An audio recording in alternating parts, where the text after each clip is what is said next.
నమస్తే, welcome to వి3 news లక్ష్యం సమాజేతం. నేను మహేష్. ముందుగా వార్తలోని ముఖ్యాంశాలు. బండ్లగూడలో షాదీ ముబారక్ చెక్కుల పంపిణీ, 7,78,00,000 చెక్కుల అందజేత.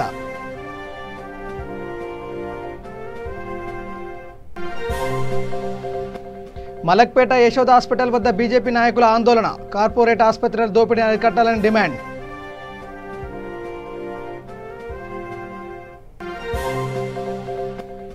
వ్యవసాయ భూమిలో విద్యుత్ హైటెన్షన్ టవర్స్ నిర్మాణం, మొయినాబాద్లో ఘటన, ప్రభుత్వంపై రైతుల ఆగ్రహం.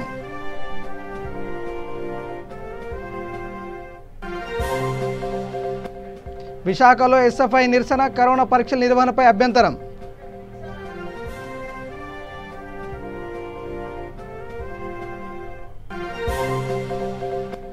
శ్రీకాకుళం జిల్లా సోంపేటలో విషాదం, నీళ్ల ట్యాంకులో పడి చిన్నారి మృతి.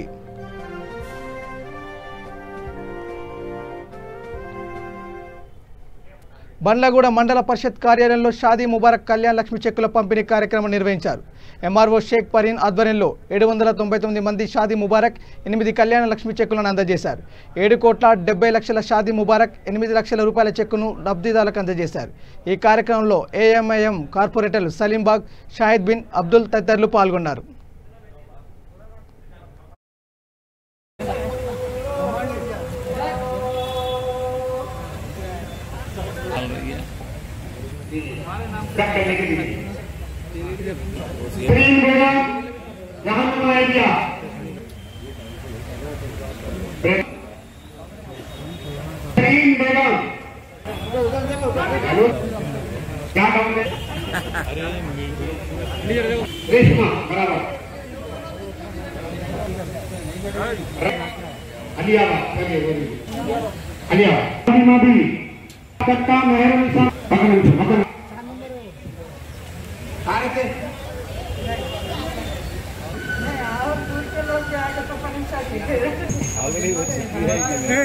गूड़ा मंडल में तकरीबन 799 शादी मुबारक चेक्स और 8 कल्याण लक्ष्मी चेक्स का तकसीम किए गए.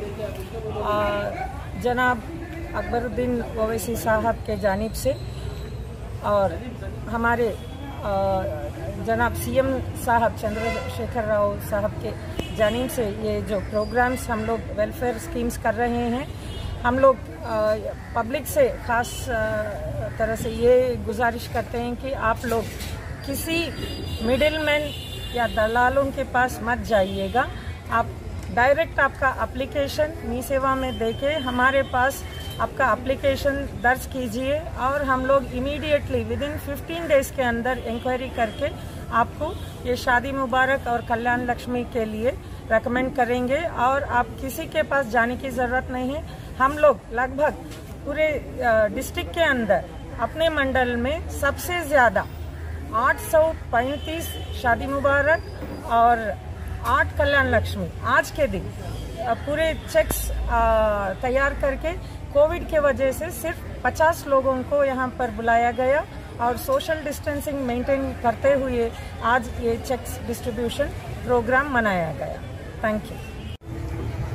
जो शादी मुबारक के चेक्स 799 चेक्स का टोटल वैल्यू है 7,70,04,508 रुपये और 8 कल्याण लक्ष्मी के जो चेक्स आज तकसीम किए गए उसका टोटल वैल्यू है 8,09,28 रुपये.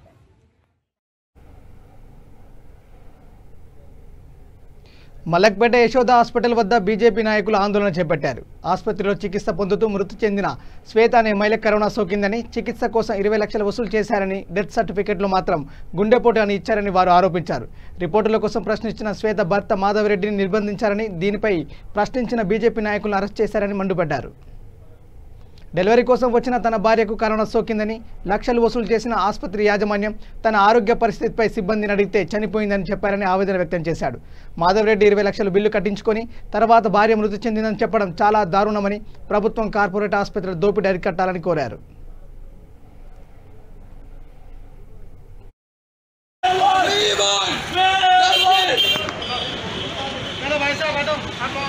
శ్వేతారెడ్డి అని ఒక నిండు గర్భిణి హాస్పిటల్లో జాయిన్ అయింది, మన యశోద హాస్పిటల్లో. ఫస్ట్ కోవిడ్ లక్షణాలు, కోవిడ్ టెస్ట్ చేపిస్తే గవర్నమెంట్ హాస్పిటల్లో నెగిటివ్ అని రిపోర్ట్ వచ్చింది. మళ్ళీ ఇక్కడ వచ్చినాక కోవిడ్ టెస్ట్ చేయించిండు. కోవిడ్ టెస్ట్ చేయించినాక కూడా వాళ్ళు రిపోర్ట్లు సబ్మిట్ చేయలేదు. సో ఆ అమ్మాయి 3 తారీఖు చనిపోతే 4 తారీఖు చనిపోయినట్టు రిపోర్ట్స్లో డెత్ సర్టిఫికేట్ ఇచ్చిండు. దాని గురించి ప్రశ్నించేందుకు మేము వస్తే బీజేఎం తెలంగాణ స్టేట్ తరఫు నుంచి మేము వస్తే మమ్మల్ని అక్రమంగా అరెస్ట్ చేసి. రంగారెడ్డి జిల్లా మొయినాబాద్ మండలం నాగిరెడ్డిగూడ గ్రామంలోని వ్యవసాయ భూముల్లో అధికారులు విద్యుత్ హైటెన్షన్ టవర్ల నిర్మాణం చేపట్టారు. ప్రభుత్వ స్థలాల్లో కాకుండా పేదల భూముల్లో నిర్మిస్తున్నారని రైతులు ఆరోపించారు. గచ్చిబౌలి ప్రాంతానికి విద్యుత్తును అందించడానికి వివిధ గ్రామాలలో హైటెన్షన్ టవర్స్ నిర్మిస్తున్నారు. దీనితో అధికారులు మ్యాప్ ప్రకారం విద్యుత్ టవర్స్ను ఏర్పాటు చేయకుండా పొలంలో టవర్ ఏర్పాటు చేస్తున్నారని అన్నారు. ప్రభుత్వం రైతులకు న్యాయం చేయకపోవడమే కాకుండా ఉన్న భూములను లాక్కొని దిక్కులేని వారిని చేస్తుందని ఆవేదన వ్యక్తం చేశారు.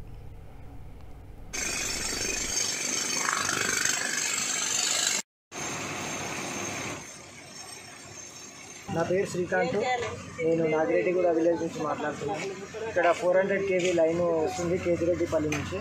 అయితే ఇక్కడ మనకి FTL ల్యాండ్ ఉంది పక్క నుంచి, అటు నుంచి కాకుండా ఇక్కడ పట్ట పొలాల నుంచి మొత్తము తీసుకొని వస్తారు. వరి వేసినాము, గుట్టలు పెద్ద పెద్ద గుట్టలు ఉండే అవన్నీ క్లీన్ చేసి వరి వేసినాము.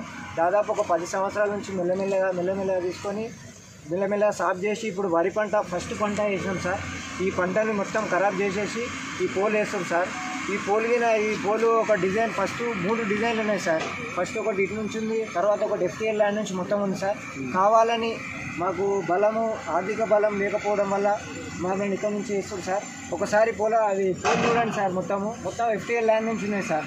ఒక వే లేదు, ఒక పద్ధతి లేదు సార్. అది ఎట్లా దొరికితే అట్లా తింపి వేసిరు సార్. ఇట్లా అదేంటి మన ఉన్నోళ్ళకు ఒక న్యాయం, పేదలకు ఒక న్యాయం అని ఉంటుంది సార్. ఇది గవర్నమెంట్, తెలంగాణ గవర్నమెంట్ ఏం చేస్తుంది అసలు? మా రైతులకు అసలు అన్యాయం జరుగుతుందంటే అసలు ఇంత పట్టించుకోలేదు సార్. నిన్న మేము అడ్డుపోయినామని చెప్పి మా PS యాక్చువల్గా మొయినాబాద్ సార్ మమ్మల్ని తీసుకుపోయి షాబాద్ లేచిరు సార్. మమ్మల్ని అసలు తిన్నుమని ఎవరు అడగలేదు సార్. పొద్దు నుంచి ఛాయ్ తాగి వెళ్ళాం సార్ మేము. అయితే మమ్మల్ని ఎవరు ఇట్లా పట్టించుకునే నాదలేదు సార్. మా ఎమ్మెల్యే ఒకసారి వచ్చిండు సార్, ఇంతకుముందు స్పాట్కి వచ్చిండు. అయితే ఎమ్మెల్యే ఒకసారి చెప్పిండు సార్, ఏమని FTL ల్యాండ్ ఉంది కదా అక్కడ నుంచి తీసుకెళ్ళండి, ఏ రైతు ప్రాబ్లం లేకుండా చేయండి అన్నాడు. అయితే నిన్న కాల్ చేస్తే ఏమన్నాడంటే ఇది ఏం చేయట్లేదు, ఇక అయిపోయింది దాదాపు అని ఒక విషయము చెప్పింది సార్. ఇంత మన ఎమ్మెల్యే మనకు ఎవరు అసలు ప్రజానాయకులు అసలు ఎవరు దీని వెనుక అర్థమవుతలేదు సార్. కావాలని ఇట్లా కుట్ర చేస్తురా? మరి FTL ల్యాండ్ ఉన్నాక మరి ప్రజలని ఇట్లా మన రైతులని ఇట్లా అన్యాయం చేసి తీసుకెళ్లాలని ఏమన్నా రూల్స్ ఉన్నాయా సార్? ఇట్లా గవర్నమెంట్ కింద ప్రజలని కాపాడుతుందా, మన రైతులని కాపాడుతుందా, లేదంటే తొక్కేస్తుందా? రైతు ఉండాలన్నా చచ్చిపోవాలన్నా అసలు? అది ఒకటి అడుగుతున్నాం సార్. న్యాయం అనేది ఎక్కడుంది అనేది మీరే చూసుకోండి సార్. గవర్నమెంట్లు ఉన్నాయా, పడిపోయినాయా, న్యాయం జరుగుతుందా, ప్రజలకు అన్యాయం జరుగుతుందా, ఏం జరుగుతుందా ఒక్కసారి కళ్ళు తెరిచి చూడండి సార్. మాకు భూమి కావాలి సార్. మేము ఒకటి మా నాన్నలు కష్టపడి కూలి చేసి నేల చేసి ఇంతవరకు ఈ భూమి చేసిరు సార్. ఫస్ట్ పంట వరి వేసినాం సార్, పెద్ద పెద్ద గుట్టలు 10 సంవత్సరాల నుంచి సార్. దాదాపు అప్పటి నుంచి కూలి చేసుకుంటా గుట్టలు ఇయర్ కొద్దిగా తీసుకొని. ఇక విశాఖలో SFI నిరసనకు దిగింది. ఏపీలో కరోనా కేసుల ప్రభావం కొనసాగుతున్న తరుణంలో పరీక్షల నిర్వహణపై SFI సభ్యులు ఆందోళన వ్యక్తం చేశారు. కేసులు పెరుగుతుంటే ఏ విధంగా పరీక్షలు నిర్వహిస్తారని ప్రశ్నించారు. ఇతర ప్రాంతాల నుంచి వచ్చే విద్యార్థులు పరీక్షలకు హాజరైతే పరిస్థితి ఆందోళనకరంగా మారే అవకాశాలు ఉన్నాయని SFI సభ్యులు అన్నారు. ప్రభుత్వం ఎప్పటికైనా పరీక్షల నిర్వహణపై ప్రభుత్వం పునరాలోచించాలని డిమాండ్ చేశారు.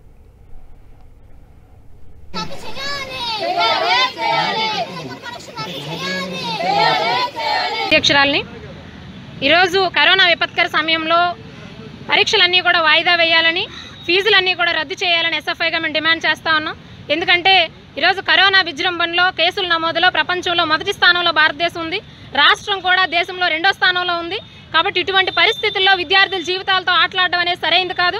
కాబట్టి ఈ విపత్కర సమయంలో పరీక్షలన్నీ కూడా వాయిదా వేయాలి. అలాగే ఆన్లైన్ తరగతుల పేరుతో ప్రైవేటు కార్పొరేట్ విద్యా సంస్థలన్నీ కూడా ఫీజుల దందా మొదలుపెట్టాయి. కాబట్టి ఫీజుల దందా చేస్తున్న కార్పొరేట్ ప్రైవేట్ విద్యా సంస్థలపై ప్రభుత్వం చర్యలు తీసుకోవాలని చెప్పి ఎస్ఎఫ్ఐగా మేము డిమాండ్ చేస్తున్నాం. అలాగే పరీక్షలు నిర్వహించే కేంద్రాల్లోని తగు జాగ్రత్తలు ఏవి కూడా తీసుకుంటున్నాయో ప్రభుత్వాలు చెప్పడం లేదు. ఎందుకంటే ఈరోజు కరోనా వచ్చిన పేషెంట్కి కరోనా రాని విద్యార్థులకు కూడా ఒకే తరగతిలో పరీక్షలు నిర్వహిస్తున్నామని చెప్పి చెప్తా ఉన్నారు. అలాగే రెండోది మార్నింగ్ మధ్యాహ్నం సెమిస్టర్ ఫీజు, ఉదయాన్నే మిడ్ ఎగ్జామ్స్ నిర్వహిస్తామని చెప్తున్నారు. అలాగే ప్రతిరోజు కూడా ఎగ్జామ్స్ నిర్వహిస్తామని చెప్తున్నారు. దీనివల్ల విద్యార్థులు ఒత్తిడికి గురయ్యే అవకాశం ఉంది.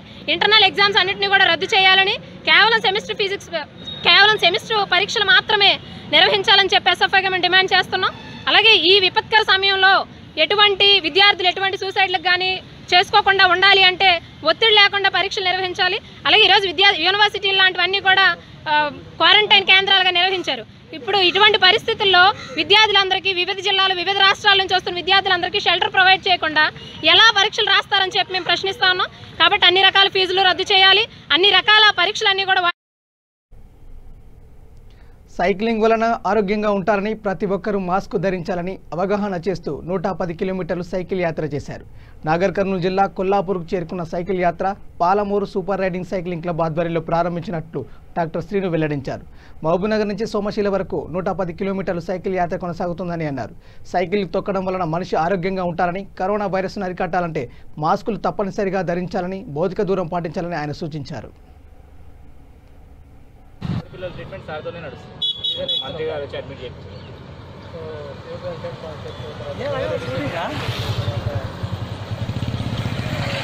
ఓకే, సైక్లింగ్ చేయడం వల్ల ఉండే అడ్వాంటేజెస్ని, లాభాలని అందరికీ తెలియజెప్తూ, రెండోది ఈ సీజన్స్లో వచ్చే వ్యాధుల మీద కానీ సీజన్స్లో ఏదో ఒక అవగాహన ప్రోగ్రామ్ని మేము చేస్తూ ఉంటాం అనమాట. సో ఈసారి ముఖ్య ఉద్దేశం ఏంటి అంటే సైక్లింగ్ని ప్రమోట్ చేస్తూ అట్ ద సేమ్ టైం మన హెల్త్ని ఎట్లా కాపాడుకోవచ్చు, at the same time mask ఒక ఆవశ్యకత ఏంటి అని చెప్పేసి తెలియజేస్తూ అందరం కూడా విత్ మాస్కే వీఆర్ కమింగ్ ఫ్రమ్ మహబూబ్నగర్ నుంచి ఇక్కడ మన సోమశిల వరకు కూడా. సో మాస్క్ వేసుకోవడం వల్ల మనకి అందరికీ తెలుసు, ఎందుకంటే కరోనాని మనం ఆల్మోస్ట్ ఒక 70 to 80%, 90% కూడా ఇద్దరు మాస్క్ వేసుకుంటే 90% కూడా మనం కాపాడుకోవచ్చు మన రోగం రాకుండా. సో అట్లనే మామూలుగా సైక్లింగ్ చేయడం వల్ల ఏంటి అడ్వాంటేజ్ అంటే మన శరీరం లోపల అన్ని యొక్క కండరాలకు బలపడతాయి. సేమ్ టైం గుండె పంపింగ్ కెపాసిటీ పెరిగిపోయేసి మిగతా వాళ్ళకి రక్తం బాగా అందడంతో అవి కూడా కొంచెం మనం తీసుకునే ఈ ఫ్రెష్ సైక్లింగ్ చేయడం వల్ల ఈ ఫ్రెష్ వాతావరణంలో ఈ ఆక్సిజన్ లెవెల్స్ హై ఉంటాయి. కాబట్టి ఈ ఎట్లాంటి వాతావరణంలో సైక్లింగ్ చేయడం వల్ల మనకి శరీరం లోపల ఆక్సిజన్ లెవెల్స్ బాగా ఇంప్రూవ్ అయిపోయేసి ఇమ్యూనిటీకి మనకు కాన్సెప్ట్ క్రియేట్ చేయడం కోసం అని చెప్పేసి ఇది.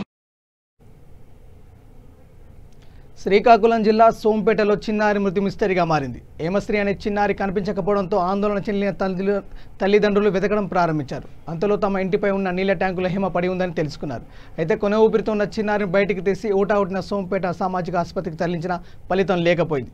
అప్పటికే హేమశ్రీ మృతి చెందిందని వైద్యులు చెప్పడంతో కుటుంబ సభ్యులు బోరుమన్నారు. బారున పోలీసుకు ఫిర్యాదు చేశారు. దీనిపై కేసు నమోదు చేసి పోలీసులు దర్యాప్తు చేస్తున్నారు.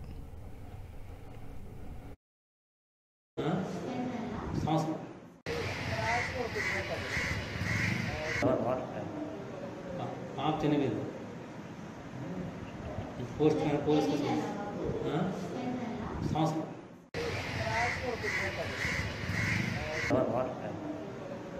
आप चने में फोर्स का सांस. అనారోగ్యంతో బాధపడుతున్న మంత్రి పెద్దిరెడ్డి రామచంద్రారెడ్డి ఆరోగ్యం త్వరగా కోలుకోవాలని వైకాపా నాయకులు చిత్తూరు జిల్లా శ్రీకాళహస్తీశ్వర స్వామి ఆలయంలో ప్రత్యేక పూజలు చేశారు. స్వామి అమ్మవార్లకు పాలాభిషేకం, గణపతి హోమం, చండీ హోమం నిర్వహించారు.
పెద్దటి రామచంద్రారెడ్డి గారికి ఆరోగ్యం సరిగా లేని వల్ల పౌరోహితుల యొక్క సలహా మేరకు ఉదయాన్నే వచ్చి ఇక్కడ చండీ యాగము, గణపతి హోమము, పాలాభిషేకం చేపించి శ్రీకాళహస్తీశ్వర గుడిలో పూజలు చేయాలనుకున్నాము, చేపించినాము. మా మిత్రుడు సురగా రమేష్ మరియు కొడిదల మాతయ్య, గోపీనాథ్ గారు వీరి సహాయంతో మేము ఈరోజు పూజలు జరిపినాము. ఇక్కడ ఆయన పెద్దటి రామచంద్రారెడ్డి గారు మా అన్నగారు ఆరోగ్యాలతో త్వరగా కోలుకొని ప్రజల్లోకి వచ్చే ప్రజాసేవ నిత్యం కోరుకుంటూ ఆ భగవంతుడిని ప్రార్థిస్తున్నాం. మన రాష్ట్ర మంత్రి శ్రీ పెద్దిరెడ్డి రామచంద్రారెడ్డి గారికి ఆరోగ్యం సరిగా లేనందున ఆయన ఆరోగ్యంగా కోలుకొని తిరిగి ప్రజాసేవ పాల్గొనాలని పాలాభిషేకము, గణపతి హోమము, చండీ హోమము చేపిస్తున్నాము. ఆ మిత్రులంతా కలిసి శ్రీకాళహస్తీశ్వరుడు కృపతో త్వరలో ఆరోగ్యంతో ప్రజాసేవలోకి రావాలని, ప్రజలకు సేవ చేయాలి. తాము కబ్జా స్థలంలో కంపెనీ నిర్మించుకోలేదని, తమ కంపెనీలోని జలాలు చెరువులోకి వదలడం లేదని Prayaga chocolate company senior manager Ramaswamy అన్నారు. రాజేంద్రనగర్ మండల పరిధిలోని గగన్పహాడ్ వద్ద గల ప్రయాగ చాక్లెట్ కంపెనీలో నుండి విష జలాలను నూతనంగా పైప్లైన్ ఏర్పాటు చేసి బహిరంగంగా చెరువులోకి వదులుతున్నారని కొందరు స్థానికులు మంత్రి కేటీఆర్కి ట్విట్టర్ ద్వారా ఫిర్యాదు చేశారు. ఈ ఘటనపై స్పందించిన ఫ్యాక్టరీ సీనియర్ మేనేజర్ రామస్వామి తమ కంపెనీ నుండి ఎలాంటి విష జలాలు బహిరంగంగా చెరువులకు వదలడం లేదని, గగన్పహాడ్ చెరువు నుండి నీరు రావడం ద్వారా కంపెనీ బయట నూతనంగా పైప్లైన్ ఏర్పాటు చేస్తున్నామని తెలిపారు.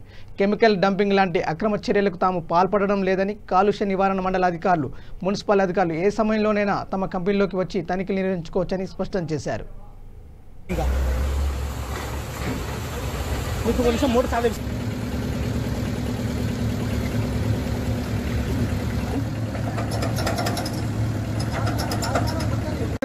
సార్, ఇప్పుడు యాక్చువల్గా జరుగుతున్నది ఏంటంటే ఇది వాటర్ అంతా సీపేజ్. ఇది యాక్చువల్గా మా ప్లాంట్లోంచి వచ్చిన వాటర్ కాదు, లేకపోతే మేమేమీ లెట్అవుట్ చేయట్లే. ఫ్యాక్ట్ ఏంటంటే బయట మీరు ప్రాక్టికల్ మేమేమో హైడ్ చేసి మేమేమో చేయట్లే. ప్రాక్టికల్గా బయట నుంచి వచ్చే వాటర్కి ఒక వే. ఇప్పుడు లారీలు వస్తూ ఉన్నాయి, employees nearly 400 to 500 employees survive అవుతూ ఉన్నారు. వాళ్ళు పడిపోయారు అనుకోండి, ఈ మూమెంట్లో వాళ్ళకి ఎంత ప్రాబ్లం అవుతుంది? వాళ్ళు యాక్చువల్గా ప్రాపర్గా రావడానికి సేఫ్టీ అండ్ సెక్యూరిటీ మెజర్స్ మేము హ్యాండిల్ చేస్తూ ఉన్నాం. అంతకు మించి మేము ఏదో వాటర్ని బయటికి పంపడం అది ఇది అన్నది ఏది కాదు. నేను చెప్పేది ఏంటంటే మొత్తం బయట వాటర్ ఇది అసలు మా ప్లాంట్లోంచి వచ్చే వాటర్ కాదు, మాది food industry and we are maintaining total hygiene, safety and security measures. మీరు కూడా కావాలంటే ఇప్పుడు మీరు వచ్చి చూసారు ఇదంతా కూడా. మీరు చూడండి వాటర్ ఎక్కడి నుంచి వస్తూ ఉందో. మా ప్లాంట్లోంచి ఏమైనా వాటర్ వస్తూ ఉందా? Entire water coming from that particular area. ఒక ఏంటంటే అక్కడ సమ్ ట్యాంక్ చెరువు ఏంటంటే మామిడికుంట చెరువు నుంచి వాటర్ వచ్చేలా వెళ్తూ ఉంది. అసలు మేము జిహెచ్ఎంసీకి రిప్రజెంటేషన్స్ ఇచ్చినాము. మా లోకల్ ఎమ్మెల్యే ప్రకాష్ గౌడ్ గారు వచ్చి ప్రాక్టికల్గా చూసినారు. విల్ టేక్ కేర్ అండి, నో ప్రాబ్లం, దీనికి ఒక సిస్టమ్ అరేంజ్ చేద్దామని చెప్పినారు. But things are not materialized. Then ఇంకా ఆల్టర్నేటివ్ లేక చూడండి, ప్లాంట్ నడవాలి అంటే ఎంప్లాయీస్ అందరూ ఉన్నారు, వాళ్ళ ఫ్యామిలీస్ అన్నీ సర్వైవ్ అవ్వాలి కదా. మేము ఆర్గనైజేషన్ నడుపుకోవాలి కదా. లారీ రావాలన్నా, ప్లాంట్లోకి మెటీరియల్ రావాలన్నా అసలు మొత్తం ఎల్లపైపోయిన ఏరియా ఇది. దీన్ని ప్రాపర్గా హ్యాండిల్ చేయడానికి మేము ఈ విధంగా చేయడం జరిగింది. అందులో అసలు ఒక సెకండ్ థాట్ కానీ లేదా వేరే మాలిఫైడ్ బ్యాడ్ ఇంటెన్షన్స్ కానీ మాకు ఏమి లేవు. మీరు ప్రాపర్గా చెక్ చేసుకున్నారు, మీరే ఐ విట్నెస్, మీరే చూడండి. మీ పేరు సార్? నా పేరు రామశాస్త్రి అండి. కాదు లాస్ట్ ఆటోమేటిక్గా అక్కడి నుంచి వస్తాను వాటర్ చాలా ఇక్కడ ముందు నుంచి వస్తాయి. ఇంకా మీకు కొంచెం మూడు చాలా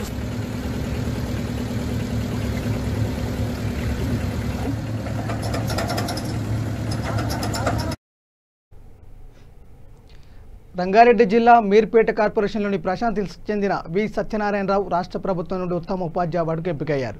ఈ సందర్భంగా 10వ వార్డు కార్పొరేటర్ ముద్దా పవన్ కుమార్ ఆయన ఘనంగా సన్మానించారు. ఈ కార్యక్రమంలో పెంటారెడ్డి, రజాక్, భరత్, తిప్పన్న, అనిల్, నరసింహారావు తదితరులు పాల్గొన్నారు. కుమార్ గారు మరియు కాలనీ కమిటీ, కాలనీ వాసులు వచ్చి నాకు సన్మానం చేసినందుకు చాలా ఆనందంగా ఉంది. నా పేరు వి సత్యనారాయణరావు. నేను జిల్లా పరిషత్ ఉన్నత పాఠశాల కనకల్లో ఇంగ్లీష్ టీచర్గా, ఎన్సీసీ ఆఫీసర్గా పనిచేస్తున్నాను. ప్రభుత్వ పాఠశాలలో విద్యార్థులకు ఇంగ్లీష్ ఫోబియా ఎక్కువ ఉండడం వలన ఆ ఫోబియాను పోగొట్టడానికి సరళంగా బోధిస్తూ వారిలో రీడింగ్ రైటింగ్ స్కిల్స్ను ఇంప్రూవ్ చేయడానికి మార్నింగ్ అండ్ ఈవినింగ్ స్పెషల్ క్లాసులు తీసుకోవడం జరుగుతుంది. ఎన్సీసీ ఆఫీసర్గా ప్రతి క్యాడెట్కి పర్యావరణం మీద అవగాహన కల్పిస్తూ మొక్కలు నాటే విధంగా వారిని ప్రోత్సహించడం కాకుండా వారి ద్వారా గ్రామ ప్రజలకు కూడా ప్రోత్సహించడం జరుగుతున్నది. ఈ విధంగా ఈరోజు ఈ అవార్డు వచ్చినందుకు నాకు ఎంతో సంతోషంగా ఉంది. ఈ అవార్డు నాకు ఇంకా బాధ్యతలను పెంచిందని భావిస్తూ మరొక్కసారి ముద్దా పవన్ సార్ గారికి కాలనీ అక్రమ లేఅవుట్ క్రమబద్ధీకరణకు రాష్ట్ర ప్రభుత్వం మరో అవకాశం కల్పించిందని ప్రజలు దీన్ని సద్వినియోగం చేసుకోవాలని నిర్మల్ జిల్లా Bhainsa municipal vice chairman Jabir Ahmed అన్నారు. పట్టణంలోని మున్సిపల్ కార్యాలయంలో ఆయన మీడియాతో మాట్లాడుతూ అక్టోబర్ 15వ తేదీ నుండి లేఅవుట్ ప్లాట్లను క్రమబద్ధీకరణ చేసుకోవచ్చని తెలిపారు. ఆస్తి పన్నులు 99% వడ్డీ మాఫీని సద్వినియోగం చేసుకుని పన్నులు చెల్లించాలని సూచించారు. బైంసా పట్టణంలో సుమారు 12 కోట్లతో అభివృద్ధి పనులు నిర్వహిస్తున్నామని అన్నారు. బైంసా పట్టణ అభివృద్ధికి మున్సిపల్ సిబ్బంది కృషి చేస్తున్నారని తెలిపారు.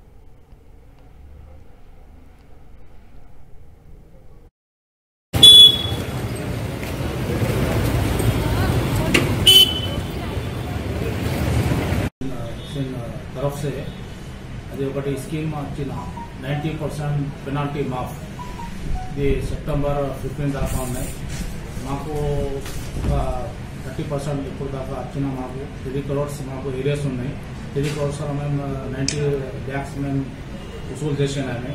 అది మొత్తం పైసా అవాన్కి మేము రిక్వెస్ట్ చేస్తున్నాము. మేము 90% ఇది స్కీమ్స్ గవర్నమెంట్ ఇచ్చిన కదా, ఆ స్కీమ్కి అందరు ఫైదా తీసుకుంటే మాకు మంచిగా, వాళ్ళకు మంచిగా. ఇంకా ఏముందంటే ఏమైనా అబ్జెక్షన్ ఉంటే ఎవరైనా ట్యాక్స్ ఎక్కువ ఉంది, లేకుంటే తాత పేరు మీద ఇల్లు ఉన్నాయి, ఇంకా అంకల్ పేరు మీద వచ్చిన అట్లా అవి ఉంటే ఇక్కడ రివిజన్ పిటిషన్ మేము తీసుకుంటాం. ఇక్కడ పైసా మున్సిపాలిటీగా అది మొత్తం పైసలు కట్టి అది మీరు రివిజన్ పిటిషన్ ఇస్తే అది మరలా 1 week 15 daysలో మేము అది క్లియర్ చేస్తాము. ఏముంటే అలా నంబర్ గలత్ ఉన్నాయి, ఇల్లు నంబర్, లేకుంటే తాత పేరు మీద ఇల్లు ఉన్నాయి, అంకల్ పేరు మీద వచ్చిన ఏంటి మీకు ఏంటి ఆబ్జెక్షన్ ఉంటే మీరు ఇస్తే అది క్లియర్ చేస్తాం. నెక్స్ట్ ఇంకా ఏమంటే LRI scheme, land regulation scheme government of తెలంగాణకి వెళ్ళి మాకు వచ్చిన ప్రతి మున్సిపాలిటీకి వచ్చిన అది వెరీ గుడ్ స్కీమ్ ఉన్నాయి. ఆ స్కీమ్తో మీరు అందరు రియల్ ఎస్టేట్ ఎవరైనా ఉన్నాయి, లేకుంటే ఇండివిజువల్ ప్లాట్ ఎవరైనా తీసుకున్నా వాళ్ళకి లాభం ఉన్నాయి. అక్కడ ఏమేమి జరిగింది అది పోయింది. ఇప్పుడు ఎవరైనా ఇది LRI స్కీమ్ తీసుకుంటే అలాగే మేము మున్సిపాలిటీకి వెళ్ళి హౌస్ లేకుంటే షాప్ పర్మిషన్కి మేము మున్సిపాలిటీ ఇస్తాం. అది పైసలు అందులో ఏమన్నట్టే రిజిస్ట్రేషన్ వాల్యూ మీద 25% పెనాల్టీ LRS లా, ఇంకా betterment charges, development charges, land conversion charges మొత్తం పెట్టి ఎంత ఉంటే మేము అది పైసలు తీసుకొని మీకు రిసిప్ట్ ఇస్తాం. బాగా ఆన్లైన్ ఉన్నాయి. ఇంకా ఆన్లైన్ మీద పిటిషన్ ఇస్తే అది అవసరం లేదా, మా మున్సిపాలిటీకి ఒక్కొక్క 1,000 మీరు ఇచ్చి ఇక్కడ రిజిస్ట్రేషన్ చేసిస్తే అది పిటిషన్ ఇస్తే మీకు అది రిసిప్ట్ ఇస్తాం. మా మున్సిపాలిటీకి వెళ్ళి 1,000 ప్రతి ఇస్కి ప్లాట్కి. ఇంకా ఎవరైనా ఇల్లీగల్ లేఅవుట్ చేసినా కదా, ఆ కోసం ఇది స్కీమ్ రెడీ ఉన్నాయి మా మున్సిపాలిటీకి. ఇది 15 అక్టోబర్ దాకా ఉన్నాయి. అర్జెంట్ మీరు మా మున్సిపాలిటీకి వచ్చి ఇక్కడ ఏమేమి ఉన్నాయి మీకు గైడ్లైన్స్ గవర్నమెంట్ మాకు ఏమి వచ్చినా అది మీకు చెప్పేస్తాం. మేము చెప్పేస్తాం మీకు. ఆ కోసం మొత్తం పైసా ప్రజలకి, ఇంకా లేఅవుట్ ఇల్లీగల్ లేఅవుట్కి, ఇంకా ఇండివిజువల్ ప్లాట్ ఎవరైనా తీసుకున్నా ఇది స్కీమ్ మంచిగా ఉన్నాయి. మీరు ఇది స్కీమ్కి లాభం ఉన్నాయి, మీరు ఫైదా తీసుకుంటే మంచిగా ఉంటే మా రిక్వెస్ట్ ఉన్నాయి. తమాం. రాజన్న సిరిసిల్ల జిల్లా రుద్రంగిలో మండల చెస్ డైరెక్టర్ అల్లాడి రమేష్ కరోనా వ్యాప్తి నివారణకు సోడియం హైపోక్లోరైడ్ ద్రావణాన్ని స్ప్రే చేయించారు.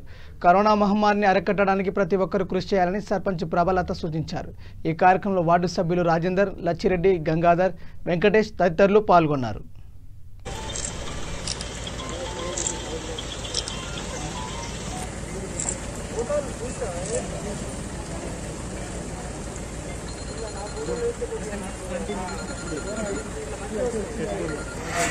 దాన్ని అతలాకుతలం చేస్తూ మరి గ్రామీణ ప్రాంతంలో ఉన్నటువంటి మన రుద్రేంగి వరకు కూడా మరి వచ్చి ఇక్కడ ఉన్నటువంటి గ్రామీణ ప్రాంతాల్లో ఉన్నటువంటి బడుగు బలహీన వర్గాలు రైతాంగానికి కూడా మరి ఈనాడు కరోనా మహమ్మారి పాజిటివ్ కేసులు వచ్చి మరి ఇబ్బంది పడుతున్నటువంటి సందర్భంలో మరి ఈరోజు రుద్రేంగి మండల కేంద్రంలో మరి సోడియం హైపోక్లోరైడ్ గత మార్చి మాసంలో కూడా ఈ రుద్రేంగి మండల కేంద్రంలోతో పాటు చందుర్తి మండలంలో పూర్తి అన్ని గ్రామాలకు కూడా స్ప్రే చేయడం జరిగింది.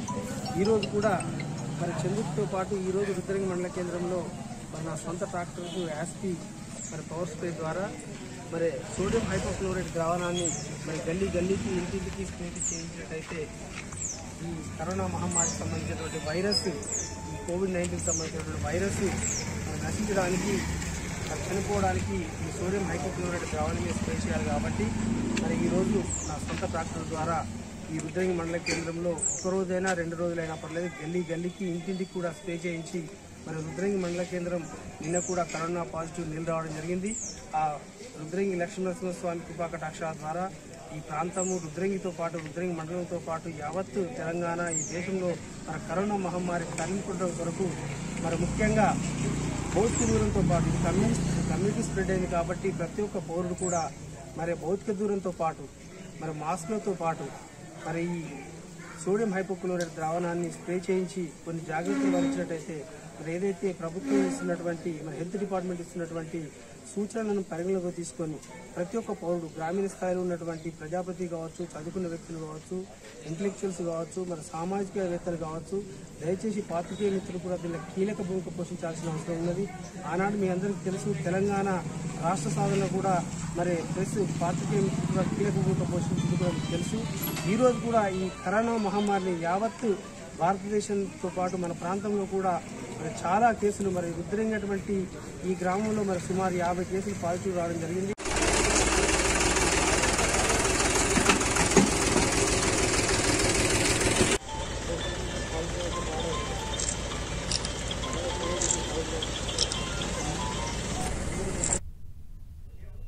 బులెటిన్ ముగించే ముందు హెడ్లైన్స్ మరోసారి. బండ్లగూడలో షాదీ ముబారక్ చెక్కుల పంపిణీ, 7,78,00,000 చెక్కుల అందజేత.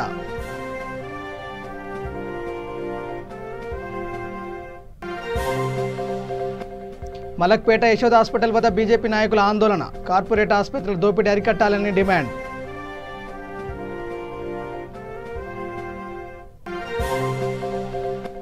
వ్యవసాయ భూమిలో విద్యుత్ హైటెన్షన్ టవర్స్ నిర్మాణం, మొయినాబాద్లో ఘటన, ప్రభుత్వంపై రైతుల ఆగ్రహం.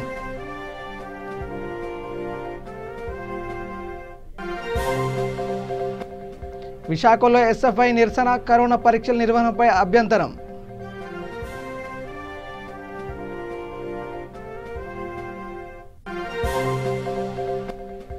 శ్రీకాకుళం జిల్లా సోంపేటలో విషాదం, నీళ్ల ట్యాంకులో పడి చిన్నారి మృతి.